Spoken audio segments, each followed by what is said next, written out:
si ces derniers jours avaient marqué un changement radical, majeur, dans les équilibres de la dissuasion nucléaire mondiale?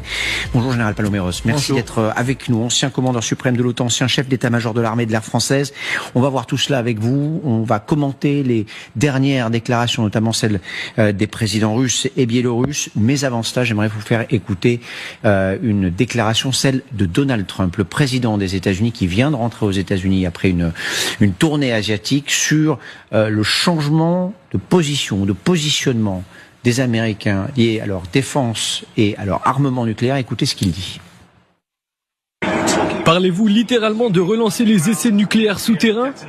Vous verrez bientôt. Nous allons procéder à des tests, oui. Et d'autres pays le font aussi. S'ils le font, nous le ferons aussi. Vous ne pouvez pas clarifier si vous allez relancer ça ou pas? Je ne vais pas le dire. Je sais exactement ce que nous faisons, où nous le faisons, mais d'autres pays le font aussi. Et si d'autres pays le font, nous le faisons aussi.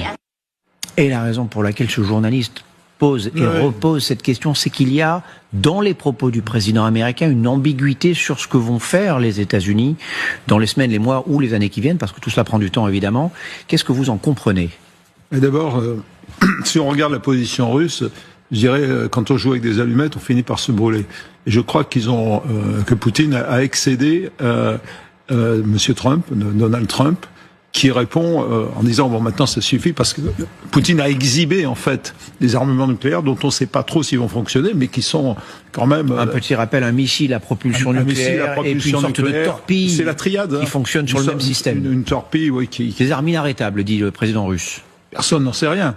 Mais de toute façon, le principe de la dissuasion, c'est qu'on y croit, et donc les armes sont inarrêtables. C'est ce qu'on pense vis-à-vis de la nôtre. Sinon, elle ne servirait à rien, cette dissuasion nucléaire. Donc, je crois qu'à force d'en faire trop, M. Poutine a déclenché un sentiment peut-être pas de frustration, mais en tout cas une certaine colère qu'on ressent assez bien dans les propos de M. Trump. Alors maintenant, il faut revenir quand même à des bases.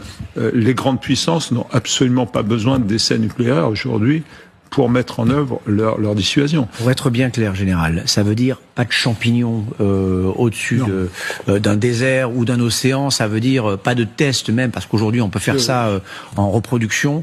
Ce n'est pas de cela qu'il s'agit, c'est ce que vous comprenez? Non, alors, il y a évidemment une ambiguïté qui est peut-être volontaire de la part de Trump, pour bien marquer le moment. Je crois qu'il a voulu vraiment marquer le moment en disant bon, ça suffit de jouer avec le nucléaire comme on joue avec un hochet. Donc, premier élément. Deuxième élément, il sait très bien que les Américains, comme nous, comme les Français d'ailleurs, nous avons eu les moyens, nous avons développé des moyens de simulation pour arrêter de faire des essais nucléaires, et on s'en trouve fortement